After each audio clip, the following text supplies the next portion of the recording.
வணக்கம் நண்பர்களே. எல்லோரும் எதிர்பார்த்துட்டு இருந்த ரயில்வேயோடைய குரூப் டி வேக்கன்சியோடைய ஃபுல் நோட்டிஃபிகேஷன் வந்திருக்கு. ஸோ அந்த நோட்டிஃபிகேஷனில் என்னென்ன கொடுத்துருக்காங்க, என்னென்ன சேஞ்சஸ் இருக்குது, இதெல்லாம் ரொம்ப முக்கியன்றதை இந்த வீடியோவில் ஃபுல்லாக பார்க்கலாம். இந்த வீடியோவை எல்லோரும் ஃபுல்லாக பாருங்கள்.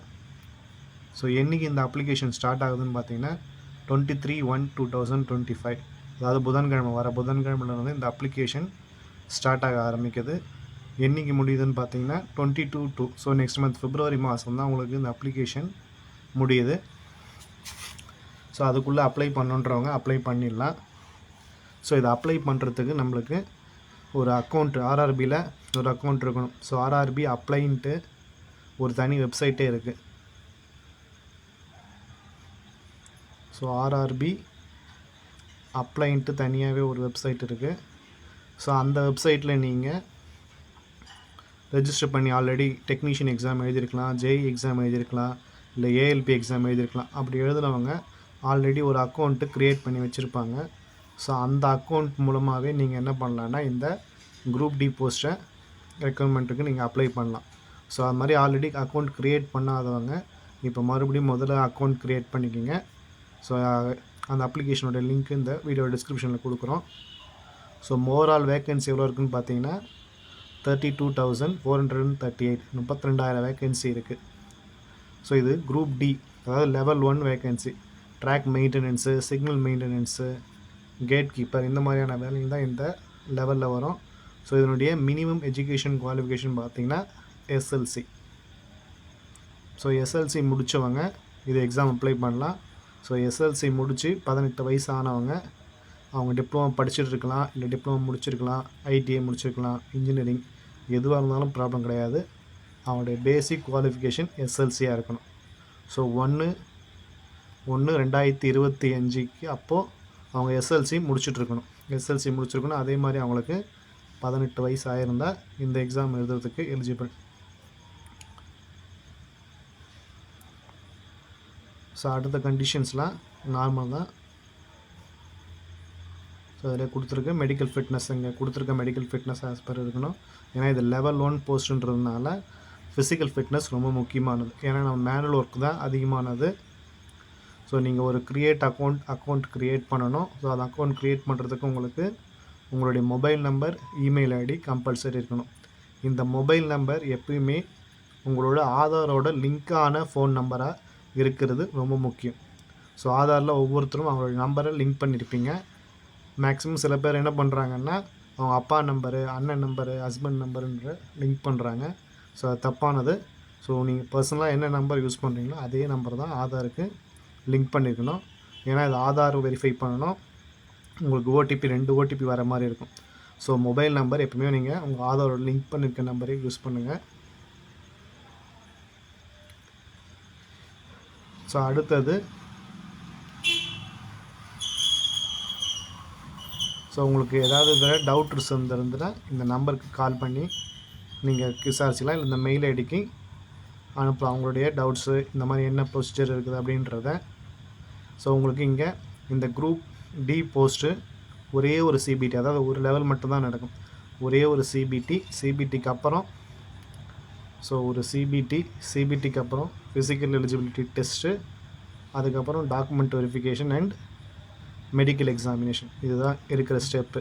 ஸோ சிபிடியில் நீங்கள் கிளியர் பண்ணணும். சிபிடி கிளியர் பண்ணிங்கன்னா ஃபிசிக்கல் எலிஜிபிலிட்டி டெஸ்ட் நடக்கும்.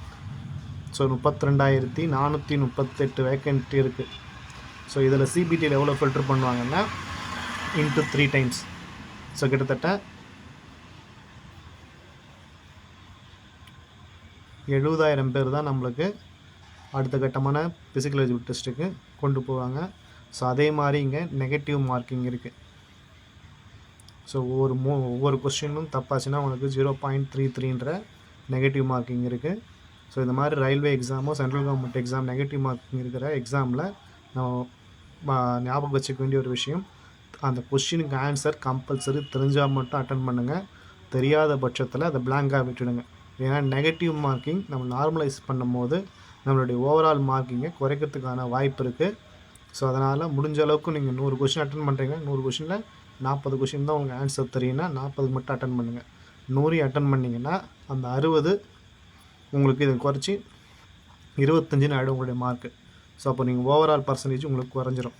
ஸோ அதனால் இந்த மாதிரியான எக்ஸாம் நெகட்டிவ் மார்க் எக்ஸாமில் தெரியாத கொஷினை அட்டன் பண்ணாதீங்க. லாஸ்ட் நாள் வரைக்கும் நீங்கள் வெயிட் பண்ணாதீங்க, 22 வரைக்கும். ஸோ அதுக்கு முன்னாடியே முடிச்சிருங்க. ஏன்னா லாஸ்ட் நாள் உங்களுக்கு சர்வர் ரொம்ப டவுனாக இருக்கிறதுக்கான வாய்ப்பு இருக்குது. அந்த நேரத்தில் அப்ளை பண்ணும்போது ஏதாவது எரர் வரதுக்கான சான்சஸும் இருக்குது. ஸோ அதே மாதிரி இங்கே எஸ்எல்சி தான் பேசிக் குவாலிஃபிகேஷனை கொடுத்துருந்தாலும் நீங்கள் செய்ய போகிற வேலை ஒரு டெக்னிக்கலான வேலை தான். ஸோ நீங்கள் உங்களுக்கு எக்ஸ்ட்ராவாக ஐடிஐயோ இல்லை அப்ரெண்டிஸ் சர்டிஃபிகேட்டோ இருந்தால் அது உங்களுக்கு ரொம்ப பெனிஃபிட்டாக இருக்கும். ஏன்னா அந்த சர்டிஃபிகேட் வச்சு நீங்கள் ப்ரொமோஷன் போகிறதுக்கான எலிஜிபிலிட்டி இருக்குது. ஸோ வெறும் 10th மட்டும் முடிச்சுட்டு இப்போ ஐடிஐ முடிச்சுட்ருக்க ஃபைனல் இயர் செகண்ட் இயரோ இல்லை ஃபஸ்ட் இயரில் முடிக்க போகிற பசங்களும் எழுதலாம். டிப்ளமோவில் 3rd இயர் இருக்கிறவங்க, இன்ஜினியரிங் முடிக்க போகிறவங்க யார் வேணால் எழுதலாம். ஏன்னா இந்த ஃபைனல் இயர் அவங்க எப்படி இருந்தாலும் மே ஜூனுக்குள்ளே எக்ஸாம் முடிச்சிருவாங்க. இந்த எக்ஸாம் உங்களுக்கு கண்டக்ட் ஆகிறதுக்கு மேக்ஸிமம் மே மாதம் தான் கண்டக்ட் ஆகும். அந்த சிபிடி முடிஞ்சு பிஇடி முடிஞ்சு டாக்குமெண்ட் வெரிஃபிகேஷன் வரத்துக்கு நெக்ஸ்ட் இயர் ஆகிடும். ஸோ அதுக்குள்ளே நீங்கள் டிப்ளமோ முடிச்சிருந்தாலும் முடிச்சிடலாம், டிகிரி முடிச்சாலும் முடிச்சிடலாம், ஐடிஐ இருந்தாலும் முடிச்சிடலாம். ஸோ அதனால் ஃபைனல் இயர் ஸ்டூடெண்ட்ஸ் கம்பல்சரி இந்த ஆப்ஷனை யூஸ் பண்ணுங்கள்.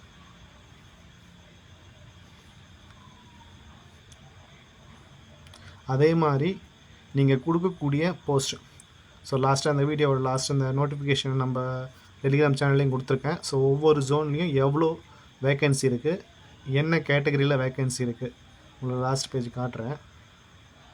ஸோ அப்படி கொடுத்துருக்காங்க. ஸோ ஃபார் எக்ஸாம்பிள் இங்கே புவனேஸ்வரில் இவ்வளோ வேக்கன்சி இருக்குது அப்படின்னு கொடுத்துருக்காங்க. ஓவராலாக பார்த்தீங்கன்னா கிட்டத்தட்ட இவ்வளோ வேக்கன்சிஸ் இருக்குது, 964 வேக்கன்சி இருக்குது. ஸோ என்னென்ன vacant, assistant, signal and telecommunication, assistant mechanical, assistant bridge, இன்ஜினியரிங்னு இந்த மாதிரி 14 வேக்கண்ட்டு கொடுத்துருக்காங்க. ஸோ இந்த 14 நீங்கள் அப்ளை பண்ணும்போது என்ன ஆகுன்னு பார்த்தீங்கன்னா போஸ்ட் ப்ரிஃபரன்ஸ்னு ஒன்று கொடுத்துருப்பாங்க. ஸோ ஃபஸ்ட்டு அசிஸ்டன்ட், 2 அசிஸ்டண்ட் அப்படின்னு போஸ்ட் ப்ரிஃபரன்ஸ் கொடுத்துருப்பாங்க. நீங்கள் எந்த போஸ்ட் ப்ரிஃபரன்ஸ் கொடுக்குறீங்களோ அதன்படி தான் உங்களுடைய கால் ஃபேர் வரும். ஸோ நீங்கள் இப்போ ஃபார் எக்ஸாம்பிள் இப்போ நீங்கள் டிப்ளமோ மெக்கானிக்கல் படிக்கிறீங்க, இல்லை பிஇ மெக்கானிக்கல் படிக்கிறீங்க, அதனால் நீங்கள் அசிஸ்டன்ட் லோக்கோ ஷெட்டு கொடுத்துட்டீங்க ஃபஸ்ட்டு. அடுத்தது கேரேஜ் அண்ட் வேகன் கொடுத்துட்டீங்க. ஸோ இங்கே மெக்கானிக்கல் படித்தவங்க கூட எலக்ட்ரிக்கலும் எழுதலாம், சாதாரணமாக எழுதலாம். ஏன்னா இது வந்து 10th குவாலிஃபிகேஷன் தான். ஸோ நீங்கள் இது 14 கோர்ஸுமே மெக்கானிக்கல் படித்தவங்களும் எழுதலாம், எலக்ட்ரிக்கல் படிச்சுட்ருக்கவங்களும் எழுதலாம். ஆனால் நீங்கள் சூஸ் பண்ணும்போது இந்த 5, 6, 4, 3, 2, 1 சூஸ் பண்ணுறீங்க. ஸோ உங்களுக்கு 5 கிடைக்கல, 6 கிடச்சிருச்சுன்னு வச்சுக்கோங்க. அந்த 6 மட்டும்தான் நீங்கள் கம்பல்சரி ஜாயின் பண்ணி ஆகணும்.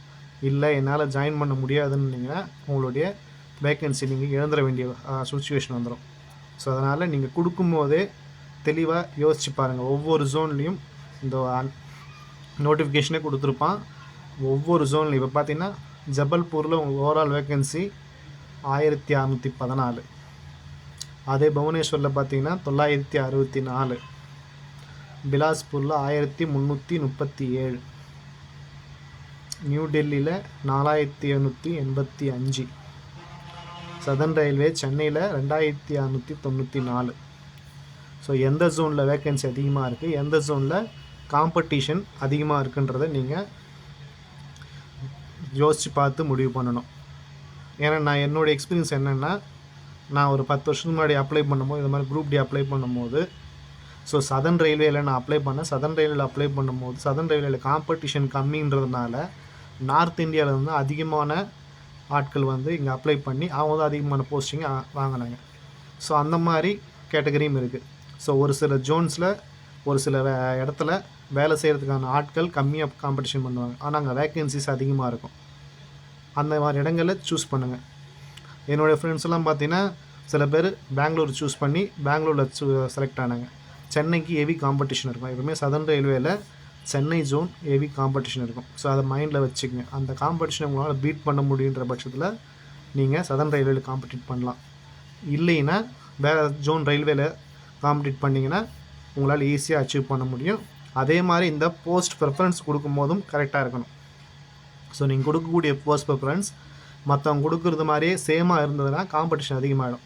ஃபார் எக்ஸாம்பிள் இந்த அசிஸ்டன்ட் ஒர்க் ஷாப் மெக்கானிக்கலே எல்லோரும் ஒரு 100 பேர் அதே போஸ்ட்டை கண்டினியூஸாக சூஸ் பண்ணாங்கன்னா அதனுடைய காம்படிஷன் அதிகமாகிடும். இப்போ அவங்க எல்லாருமே லாஸ்ட்டாக இந்த ட்ராக் மெயின்டெனன்ஸு ரொம்ப கஷ்டமாக இருக்கும் இந்த வேலை அப்படின்னு லாஸ்ட் ப்ரிஃபரன்ஸ் கொடுத்தாங்கன்னா அதுக்கு காம்படிஷன் கம்மியாகிடும். ஸோ நீங்கள் அப்ளை பண்ணுறதுக்கு முன்னாடி ப்ரீவியஸ் இயரில் வந்த ரிசல்ட்டு வச்சு எந்த போஸ்டிங் அதிகமான காம்படிஷன் இருக்கும், எந்த ஜோனில் அதிகமான காம்படிஷன் இருக்குன்றதை ஐடென்டிஃபை பண்ணிவிட்டு சார் நிறைய யூடியூப்பில் போய் ரிசர்ச் பண்ணுங்கள். யூடியூப் வீடியோவில் போட்டிங்கன்னா தெரியும். அதில் நிறைய பேர் சொல்லியிருப்பாங்க. நார்த் இந்தியா ஹிந்தி தெரிஞ்சவங்க ஹிந்தி யூடியூப் சேனலில் பாருங்கள். அவங்க தெளிவாக போடுறாங்க. தெளிவாக ஒவ்வொரு வருஷமும் எந்த போஸ்டிங் வேக்கண்ட் அதிகமாக வந்தது அப்படின்றத வச்சு அவங்க சூஸ் பண்ணுறாங்க. இதனால தான் அதர் ஸ்டேட்டில் அவங்களால ஜாபை அடிக்க முடியுது. ஸோ தமிழ்நாட்டில் இந்த இடத்துல தான் பிரச்சனை மிஸ் ஆகுறது. ஸோ எந்த ஜோனை ஃபிக்ஸ் பண்ணுறது, அந்த ஜோனில் எந்த போஸ்டிங்கை சூஸ் பண்ணுறது அப்படின்றத ரொம்ப தெளிவில்லாமல் இருக்கிறது நம்ம ஆட்கள் தான். ஸோ எதை காம்படிஷன் அதிகமாக இருக்கோ கம்மியாக இருக்குதோ அதை தான் நம்ம சூஸ் பண்ணணும். ஸோ இந்த ட்ராக் மெயின்டெனன்ஸுன்றது ஹெவியான ஒர்க் இருக்கிறது. ஸோ ட்ராக்கில் எந்நேரமும் இருக்கிறது. ஸோ அதை என்ன பண்ணுவாங்கன்னா நம்ம ஆட்கள் ரொம்ப குறைவாக சூஸ் பண்ணுவாங்க. ஸோ அப்போ அது ஆட்டோமேட்டிக்காக காம்படிஷன் குறைவாயிடும். இப்போ அதுக்கு பார்த்தீங்கன்னா 456 வேக்கண்ட் இருக்குது. ஸோ அப்போ அந்த 456 வேக்கண்ட்டுக்கு உங்களுக்கு ஃபார் எக்ஸாம்பிள் சொல்கிறேன் 4000 பேர் தான் காம்படிஷன் பண்ணுவான். அதே இந்த ஒர்க் ஷாப்பில் வேலை கம்மி இதுவாக இருக்கும் அப்படின்னு சொல்லிட்டு 147 வேக்கண்ட்டுக்கு வெறும் 2000 பேர் காம்படிஷன் போடுவான். ஸோ இப்போ இதில் உங்களுக்கு இதில் 5000 பேர் காம்படிஷன் போட்டோன்னா எதில் உங்களுக்கு வேக்கன்சி இதுவாகணும், காம்படிஷன் இதுவாகும்னு பாருங்கள். ஸோ அதனால் யோசித்து இந்த போஸ்ட் ப்ரெஃபரன்ஸை கொடுங்க. அந்த போஸ்ட் ப்ரெஃபரன்ஸ் கொடுத்துட்டிங்கன்னா உங்களால் அதை சேஞ்ச் பண்ண முடியாது. நீங்கள் செலக்ட் ஆகிட்டால் கூட செலக்ட் ஆகிட்டேன் எனக்கு வேறு போஸ்டிங் கொடுங்கன்னு சொல்லி இந்த போஸ்டிங்கில் உங்களால் சேஞ்ச் பண்ண முடியாது 5 இயர்ஸ் வரைக்கும். ஸோ அது இந்த நோட்டிஃபிகேஷனே கொடுத்துருக்காங்க. நீங்கள் சேரும் போது அதை எழுதி வாங்கிடுவாங்க. ஸோ 5 இயர்ஸ் வரைக்கும் நீங்கள் பாயிண்ட்ஸ் மேலே சேர்ந்தீங்கன்னா 5 வருஷத்துக்கு பாயிண்ட்ஸ் மேலே இருந்துட்டு பிறகு தான் உங்களுக்கு வேறு ஒரு போஸ்டிங் கொடுப்பாங்க. ஸோ இதில் வேறு முக்கியமான இருக்குதுன்னு பார்த்தீங்கன்னா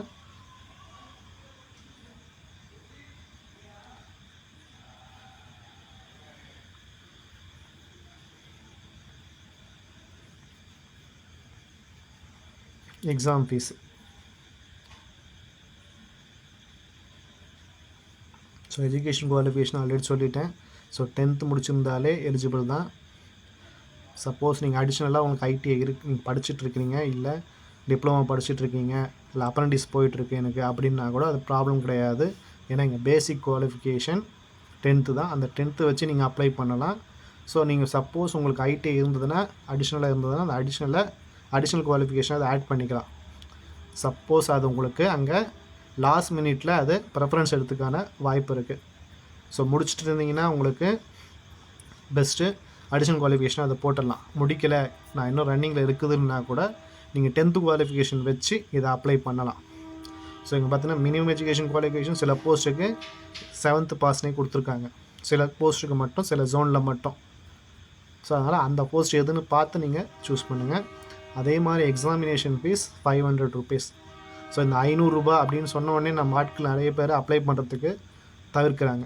ஸோ அந்த 500 ரூபான்றது காம்படிஷனை கம்மி பண்ணுறதுக்கு தான் கொடுக்குறது. ஸோ அந்த 500 ரூபாயில் 100 ரூபா மட்டும் தான் எக்ஸாம் ஃபீஸு.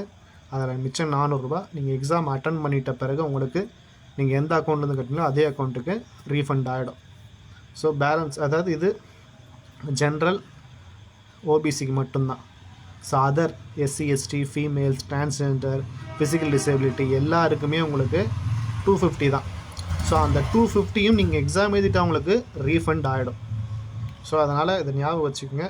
நீங்கள் கட்டுற 500 ரூபான்றது எந்த விதமான நஷ்டமும் கிடையாது. ஸோ அதனால் அது தெளிவாக புரிஞ்சுக்கிட்டு பண்ணுங்கள். ஸோ அதுக்கு அடுத்தது முக்கியமானது இன்னொன்று, கம்யூனிட்டி சர்டிஃபிகேட் வாங்கிடுங்க. எந்த கோட்டாவில் நீங்கள் அப்ளை பண்ணுறீங்களோ அந்த கோட்டா கம்பல்சரி உங்களுக்கு சர்டிஃபிகேட் இருக்கணும். நீங்கள் economically EWS, economically weaker section, SC ST, women category, transgender category, physically disabled, ex serviceman, இந்த மாதிரி எந்த கேட்டகரியில் அப்ளை பண்ணுறீங்களோ அதுக்கு உண்டான ப்ராப்பர் சர்டிஃபிகேட், சென்ட்ரல் கவர்மெண்ட்டோடைய ப்ராப்பர் சர்டிஃபிகேட் இந்த நோட்டிஃபிகேஷனோட லாஸ்ட்டில் அன்னெக்ஸ்டாக கொடுத்துருப்பாங்க. அந்த ஃபார்மேட்டில் கம்பல்சரி இந்த நோட்டிஃபிகேஷன் வந்த டேட்டுக்கு அப்புறம் வாங்கி வச்சுங்க. அதுதான் உங்களுக்கு அங்கே ஃபைனல் செலெக்ஷன் அப்போது இது ஏதாவது ஒரு டாக்குமெண்ட் தவறாக இருந்தால் கூட உங்களை உடனடியாக ரிஜெக்ட் பண்ணிவிடுவாங்க. ஸோ அந்த டாக்குமெண்ட் மிஸ்டேக் பண்ணாதீங்க. அதே மாதிரி இந்த கன்செஷன் வாங்கணும் அப்படின்ற பட்சத்தில் உங்கள்கிட்ட இந்த கம்யூனிட்டி சர்டிஃபிகேட் இருக்கணும்.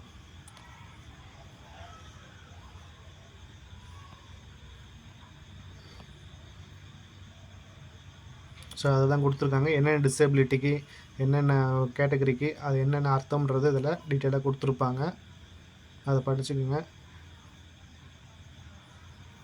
ஸோ ஸ்க்ரைப் வேணுன்றவங்க இண்டிவிஜுவலாக அதை அப்ளை பண்ணும்போதே இன்ஃபார்ம் பண்ணிடணும்.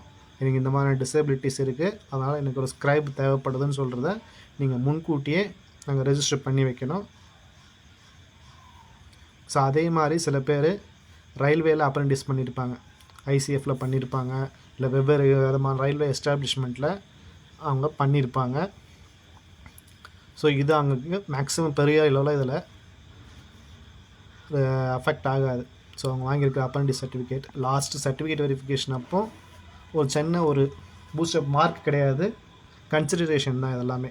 ஸோ உங்களுக்கு இந்த சர்டிஃபிகேட் இருந்தால் கம்பல்சரி வேறேன்னு சொல்ல முடியாது, ஜஸ்ட் அதனுடைய கன்சிடரேஷன் பண்ணுவாங்க. ஸோ வெறும் 10th குவாலிஃபிகேஷன் எடுக்கிறத விட ஒரு அப்ரெண்டிஸ் ஒரு ஐடி என்டிசி முடிச்சிருக்கவனை எடுத்துக்கிறதுக்கு அவங்க ப்ரிஃபர் பண்ணுவாங்க.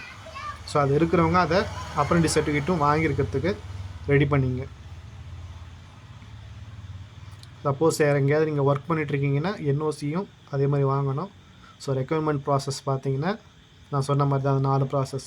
First computer test. ஸோ எவ்வளோ நேரம் நடக்கும்னு பார்த்தீங்கன்னா 90 நிமிஷம், அதாவது 1.5 மணி நேரம்.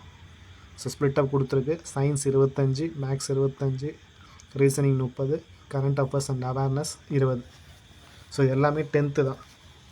ஸோ ஜென்ரல் சயின்ஸு, மேத்தமெட்டிக்ஸ் எல்லாமே உங்களுக்கு 10th லெவலில் தான் வரும். ரீசனிங்கிறது ஜென்ரலாக நீங்கள் சென்ட்ரல் கவர்மெண்ட் ஜாபுக்கு படிக்கக்கூடிய ரீசனிங், டிஎன்பிசியில் குரூப் 4 படிக்கக்கூடிய ரீசனிங் கூட இதுக்கு எலிஜிபிள் தான்.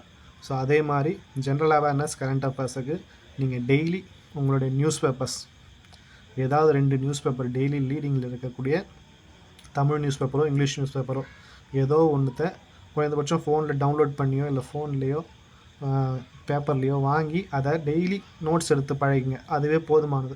இந்த 20 மார்க்கில் 10 மார்க் எடுக்கிறதுக்கு அதுவே போதுமானது.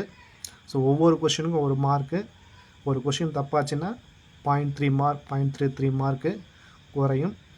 ஸோ அதனால் முடிஞ்ச அளவுக்கு நீங்கள் தெரிஞ்ச கொஷின் அது கம்பல்சரியாக தெரியுன்ற பட்சத்தை மட்டும் அட்டன் பண்ணுங்கள். தெரிலினா அதை நீங்கள் நெக்லெக்ட் பண்ணிவிடுங்க. ஸோ டீட்டெயிலான சிலபஸ் இதில் கொடுத்துருக்காங்க. எல்லாமே 10th சிலபஸ் தான். ஸோ இவங்க வந்து ஸ்டேட் கவர்மெண்ட்டோடைய 10th ஃபாலோ பண்ண மாட்டாங்க, சிபிஎஸ்சியோடைய 10th. ஸோ அதே மாதிரி அந்த இது முடிஞ்ச பிறகு உங்களுக்கு சிபிடி முடிஞ்ச பிறகு ஃபிசிக்கல் எஃபிஷியன்சி டெஸ்ட்டு நடக்கும்.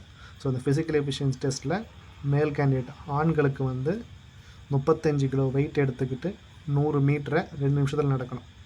அந்த வெயிட்டை கீழே இறக்கவும் கூடாது, எங்கேயும் நிற்கவும் கூடாது.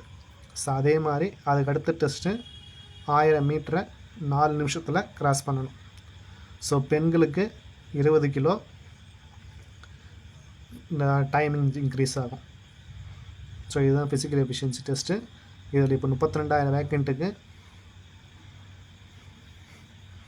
32,000 வேக்கண்ட்டுக்கு உங்களுக்கு இப்போ கிட்டத்தட்ட 3 டைம்ஸ்னால் உங்களுக்கு 70,000 வேக்கண்ட்டை 70,000 பேரை ஃபிசிக்கல் எஃபிஷியன்சி டெஸ்ட்டுக்கு கூப்பிடுவாங்க. ஸோ அது முடிச்சிட்ட பிறகு மெடிக்கல் டெஸ்ட்டுக்கும் டாக்குமெண்ட் வெரிஃபிகேஷனுக்கும் 1:1, அதாவது 32,000 பேர் மட்டும்தான் கடைசியாக டாக்குமெண்ட் வெரிஃபிகேஷன் கூப்பிடுவாங்க. அந்த டாக்குமெண்ட் வெரிஃபிகேஷன் போகும்போது நீங்கள் அப்ளை பண்ணும்போது என்னென்ன வேல்யூ கொடுத்துருந்தீங்களோ அதுக்கு உண்டான ஒரிஜினல் சர்டிஃபிகேட் கம்பல்சரி ப்ரொடியூஸ் பண்ணணும். ஸோ நீங்கள் அப்ளை பண்ணதுக்கும் சர்டிஃபிகேட்லேயும் ஏதாவது சேஞ்சஸ் இருந்ததுன்னா எந்த விதமான ரீசன் கேட்காம உங்களை ரிஜெக்ட் பண்ணிவிடுவாங்க. ஸோ அப்ளை பண்ணும்போது அதை மனசில் வச்சுட்டு அப்ளை பண்ணுங்கள். அதே மாதிரி ஏதாவது கரெக்ஷன் பண்ணணுன்னா கூட உங்களுக்கு 250 கரெக்ஷன் ஃபீஸ். ஸோ கரெக்ஷன் தனியாக விண்டோ ஓப்பன் ஆகும். ஸோ அதுக்கு 250 ருபீஸ் நீங்கள் கரெக்ஷன் கட்ட வேண்டியிருக்கும். ஸோ அதனால் முடிஞ்ச அளவுக்கு கரெக்ஷனை நெக்லெக்ட் பண்ணுங்கள். ஸோ அதே மாதிரி இந்த அப்ரெண்டிஸ் பண்ணவங்க சொன்னீங்களா, ஸோ அந்த அப்ரெண்டிஸ் முடித்தவங்களுக்கு இந்த ஃபிசிக்கல் எஃபிஷியன்சி டெஸ்ட்லேருந்து எக்ஸம்ஷன் கொடுத்துருவாங்க. ஸோ ரயில்வேயில் அப்ரெண்டிஸ் முடிச்சிருக்கேன், இல்லை வேறு எங்கேயாவது ஆக்ட் அப்ரெண்டிஸ் முடிச்சிருக்கேன் அப்படின்றவங்களுக்கு இந்த ஃபிசிக்கல் எஃபிஷியன்சி டெஸ்ட்லேருந்து ரிலாக்ஸேஷன் கொடுத்துருவாங்க. ஸோ நீங்கள் டைரெக்டாக டாக்குமெண்ட் வெரிஃபிகேஷனுக்கு போயிடலாம். ஸோ என்னென்ன சர்டிஃபிகேட் வேணுன்றது இங்கே கொடுத்துருக்கு. ஸோ உங்களுடைய சிக்னேச்சர், நீங்கள் ஏதாவது ஒரு ஒயிட் பேப்பரில் உங்கள் கையெழுத்து போட்டு அதை ஃபோட்டோ எடுத்து ஸ்கேன் பண்ணி இந்த சைஸில் கட் பண்ணிங்க. உங்களுடைய ஃபோட்டோ, நீங்கள் உங்களுக்கு எஸ்சி எஸ்டினா எஸ்சி எஸ்டியோட சர்டிஃபிகேட் அப்லோட் பண்ணணும், ஓபிசினா ஓபிசி சர்டிஃபிகேட் அப்லோட் பண்ணணும். எஸ்சி எஸ்டிக்கு இன்னொன்று என்னென்னு பார்த்தீங்கன்னா ட்ரெயின் ட்ராவல் ஃப்ரீ.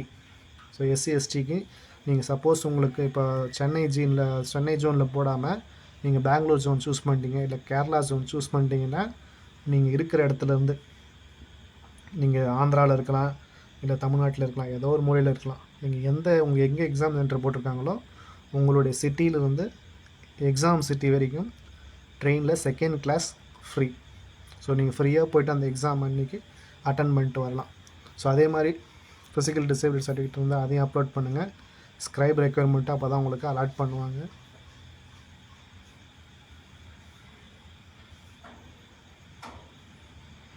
ஸோ அதே மாதிரி டிஎன்பிசி படிக்கிறோம், எனக்கு தமிழ் மட்டும்தான் வரும், இங்கிலீஷ் தெரியாது, ஹிந்தி தெரியாதுன்றது பிரச்சனை கிடையாது. நீங்கள் 13 லாங்குவேஜ்லையும் எக்ஸாம் கண்டக்ட் பண்ணுறாங்க.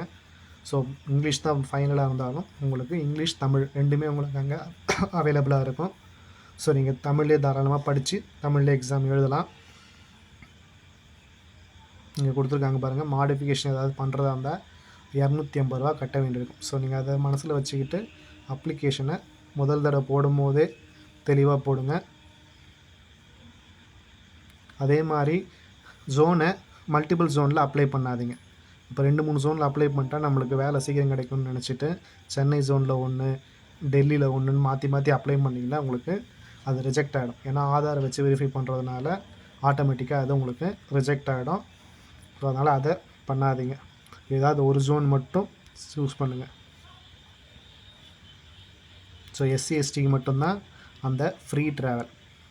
ஸோ அவங்களுடைய கம்யூனிட்டி சர்டிஃபிகேட், அந்த ஆல் டிக்கெட் இதை காமிச்சிங்கன்னா உங்களுக்கு ட்ரெயினில் ஃப்ரீ டிக்கெட் கொடுத்துருவாங்க. அதே மாதிரி எக்ஸாம் போகும்போது உங்களுடைய இந்த ஐடி ப்ரூஃப், ஏதாவது ஃபோட்டோ இருக்கிற ஐடி ப்ரூஃப் கம்பல்சரி இருக்கணும்.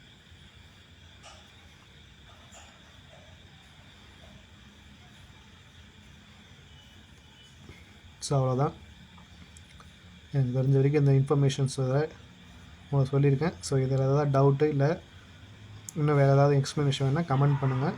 நான் நீங்கள் எக்ஸ்பிளைன் பண்ணி வீடியோவை போடுறேன். தேங்க்யூ.